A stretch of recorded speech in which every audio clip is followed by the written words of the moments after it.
السلام عليكم ورحمة الله وبركاته. ازيكم عاملين ايه؟ اللهم صل وسلم وبارك على سيدنا محمد وعلى اله واصحابه اجمعين.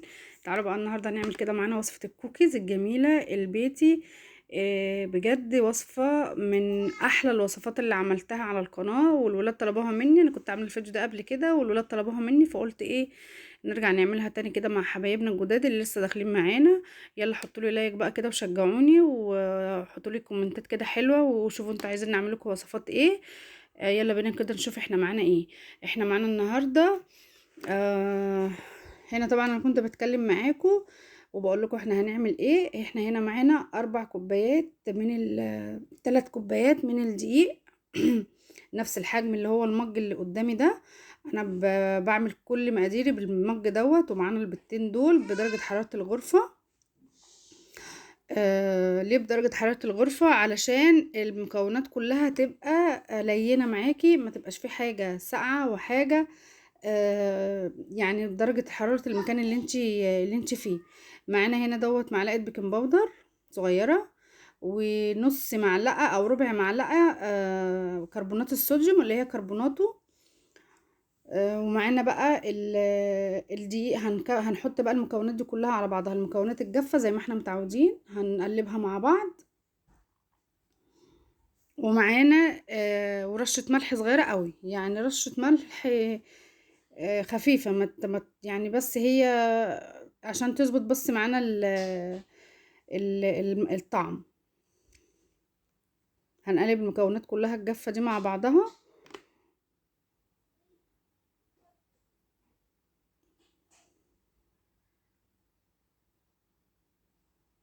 طبعا انا معايا لل3 كوبايات، هنقول تاني معانا 3 كوبايات دقيق.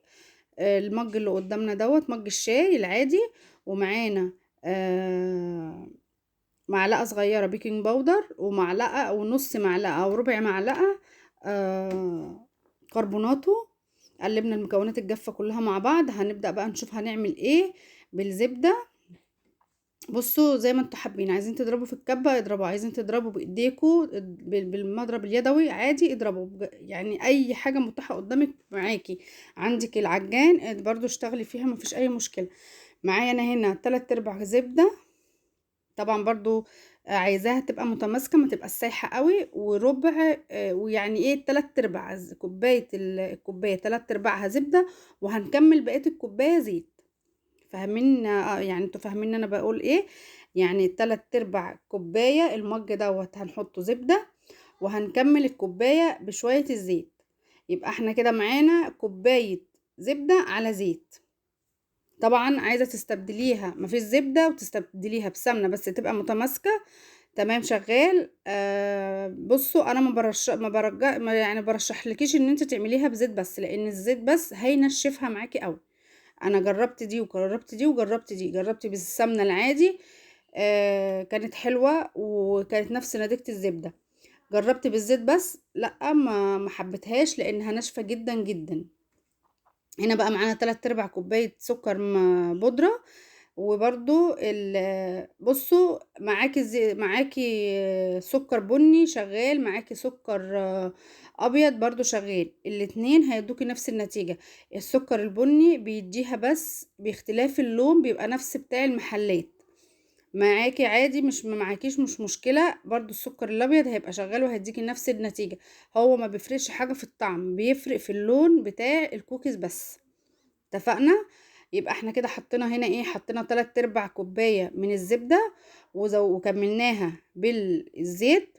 وحطينا وحطينا 3/4 كوباية من السكر البودرة. هنضربهم كويس جدا جدا من 5 دقايق ل7 دقايق بالمضرب اليدوي او بالمضرب الكهرباء او بالعجان. مفيش اي مشكلة، الموجود عندك هتشتغلي بيه. هنحط على المكونات دي بيضتين، عدد 2 بيضة. عدد 2 بيضة. يبقى احنا حطينا تاني، هقول تاني، حطينا كوباية الا ربع زبدة وكملناها زيت، وحطينا 3/4 كوباية من السكر البودر الابيض، او لو عندك متاح ان انت تحطي سكر بني شغال برضو عادي. ده او ده هيديكي نفس النتيجة. وظرف واحد من الفانيليا. عندك الفانيليا السايلة هتحطي برضو معلقة صغيرة من الفانيليا السايلة. ان الاتنين بيدوكوا نتيجة كويسة. بس هي بصراحة دي شوكليت شيبس، دي اللي احنا هنزوق بيها. خليكم معايا بس كده خطوة بخطوة وهنشوف احنا هنعمل ايه.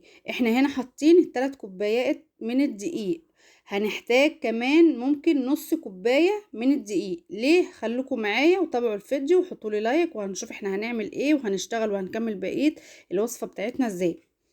هنا هنضرب كويس قوي بقى مع بعض. وعلى فكرة انا جربتها بالسكر العادي اللي هو السكر الخشن، ادتني نتيجة كويسة، بس مش ما ادتنيش نفس النتيجة الحلوة دي بالسكر البودرة. السكر البودرة بيفرق معاكي في الضرب بتاع الزبدة مع السكر، بيديكي طبعا نتيجة. الحاجة بتبقى لينة معاكي وحلوة جدا وبيضرب معاكي بسهولة وبتديكي نتيجة حلوة قوي. فبفضل وبقول لكم ان الاحسن ان انت تحطي سكر بودرة. برضو هرجع واقولها لك تاني، البني عادي والابيض برضو معاكي عادي هيبقى شغال، هو بيفرق في اللون مش في الطعم.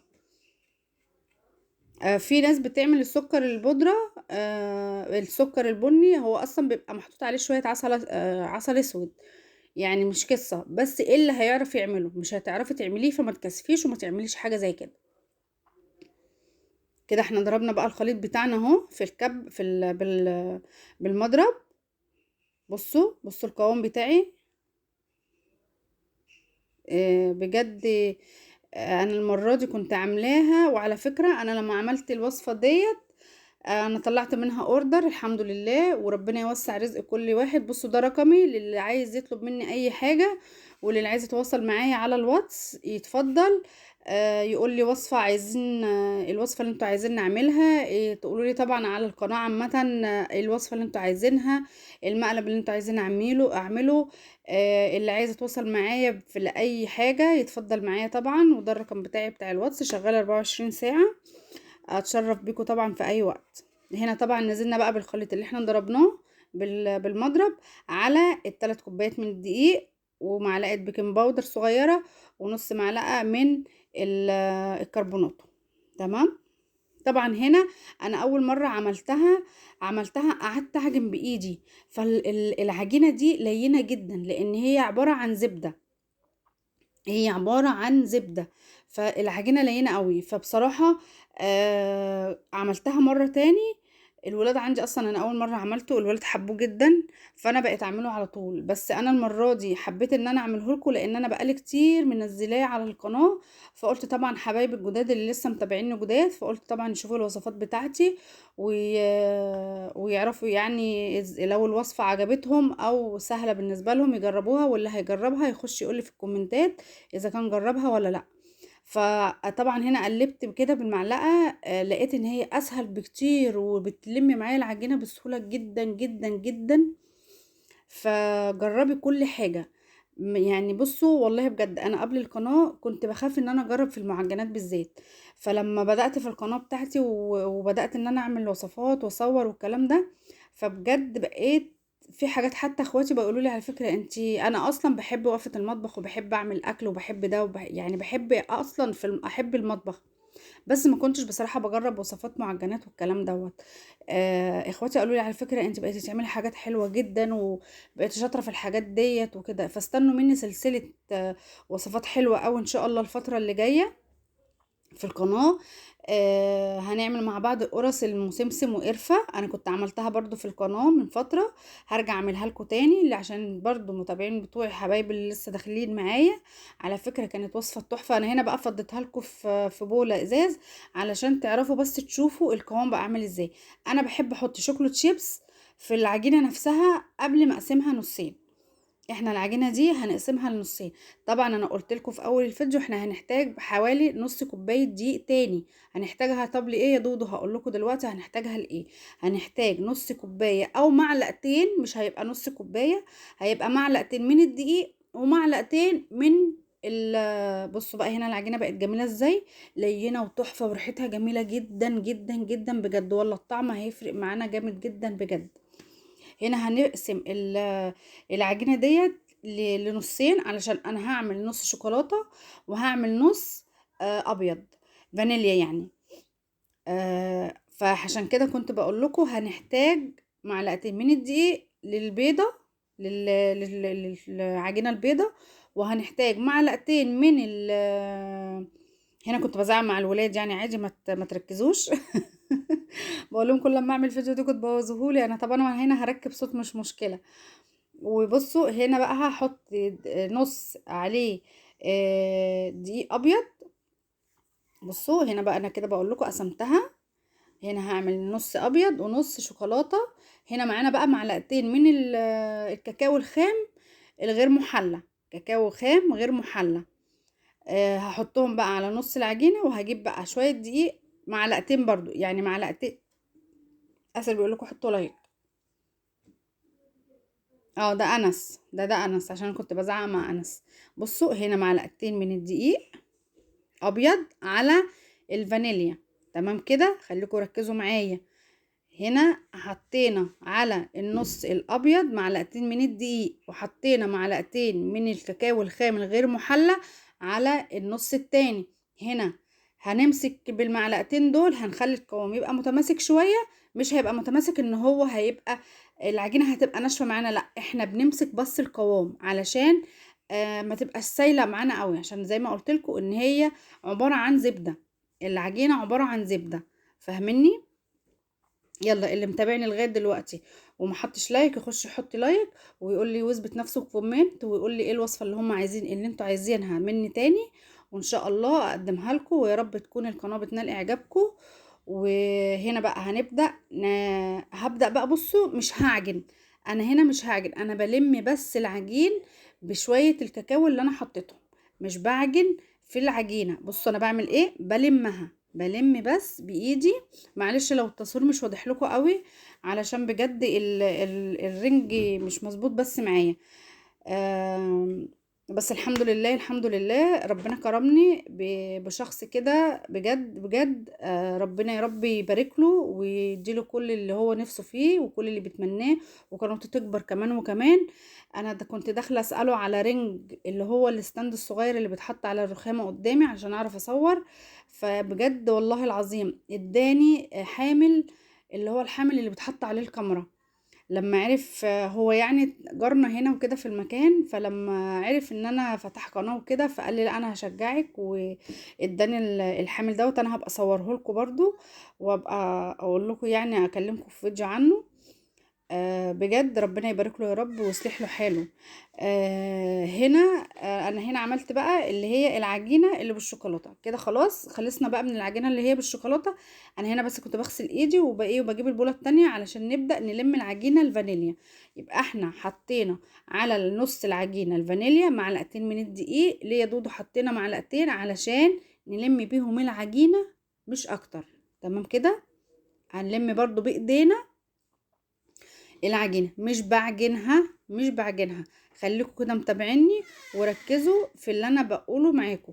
بلم العجينة بس بايدي، بلمها بس. بصوا بجد اعملوا بس الوصفة ديت بنفس الخطوات اللي بقول لكم عليها ديت. والله بجد زي ما بقول لكم انا امبارح عامله منه اوردر، والحمد لله. يا رب يعني ربنا ان شاء الله كده يبقى ما يبقاش اول واخر اوردر، ربنا يفتحها كده على الجميع ان شاء الله. وبجد جه عليه طلبات حلوه، واستنوا معايا برضو هعمل وصفات تانية زي ما قلت لكم. كنت عامله قبل كده الدوناتس، كنت عاملاه برضو. بصوا باقل الامكانيات، انا اول ما ببدا في الوصفات ديت ببدا بكوبايتين دقيق، ببدا بكوبايتين. ابداي بكوبايتين، ابداي بكوبايه. بجد فرحي اولادك. بصي هنا انا بقول لكم هنسيبها بس ترتاح 10 دقايق، لازم نسيبها ترتاح بس 10 دقايق علشان نعرف نشكلها. طبعا انا هنا هنا ده الشوكليت شيبس زي ما قلت لكم. انا هنا طبعا مولعه مشغله الفرن، ومعايا بقى هنا الصاج حاطه فيه ورق الزبده. برضو من التكات اللي انا بقول لكم عليها اللي انا جربتها، حلوه قوي قوي قوي لما بتحطي ورق زبده في في الحاجه اللي انت هتسوي فيها. طب ليه؟ علشان بتسهل معاكي جدا في التسويه، بتسهل معاكي في الشكل العام، بتسهل معاكي ان انت تعرفي تشيلي الحاجة من الصاج، من الصينية كده، فاهميني؟ طبعا احنا هنا ما بنفردش العجينة، احنا بناخد قطعة صغيرة جدا، قد، بصوا هقول لكم، قد لقمة القاضي. شفتوا يعني الزلابية هي قدها بالظبط. بكورها كرة صغيرة جدا. طب ليه بنعملها صغيرة وبناخد مسافة ما بين الواحدة والتانية؟ علشان ده فيه زبدة، فالزبدة هتفرش معايا. بصوا شفتوا الغريبة؟ هي عبارة زي الغريبة على فكرة، لان الغريبة برضو بتاخد كمية زبدة كتير، فهمتوني؟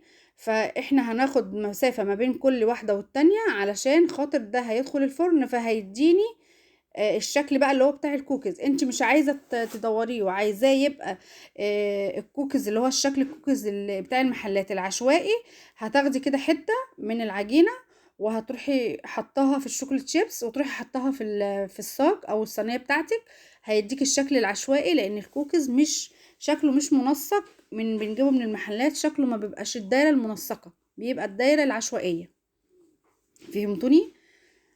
هنا بقى بنحط كده طبعا انت بتعملي حاجة لولادك في بيتك، فما تبخليش عليهم بالتزيين بتاعها، ما تبخليش عليهم بحاجتها. طبعا في البيت الحاجة احلى بكتير ما بتشتريها من بره. طبعا من بره مش هيحط لك زبدة، مش هيحط لك زبدة صافية، لا هيحط طبعا زبدة العلب. برضو عادي لو انت في بيتك ما عندكيش وعايزه تقومي تعملي الوصفه لاولادك، عادي برضو شغال، وهتبقى برضو هتديكي نفس النتيجه على فكره، بس الزبده بتديها طعم احلى شويه. هنا طبعا في الصاج انا لازم تحطي في الصاج لو هتعملي كل شوكولاته لازم تحطي فيه حتى لو واحده فانيليا. طب ليه يا دودو هنحط واحده فانيليا؟ علشان نشوف نتيجه التسويه. الشوكولاته طبعا مش هنبقى عارفين اذا كانت استوت ولا لا، من تحت، من القاع بتاعها مش هنبقى شايفينها. فطبعا اللي هيعرفنا اذا كانت هي استوت ولا لسه الفانيليا. هنقلب كده بحرف المعلقة، هنرفع كده الوحدة الكوكيز، هنلاقيها ان هي احمرت من تحت، خلاص كده احمرت، يبقى احنا كده هي بتاخد في الفرن ربع ساعة بالظبط، ربع ساعة 13 دقيقة كمان هتطلعيها طرية.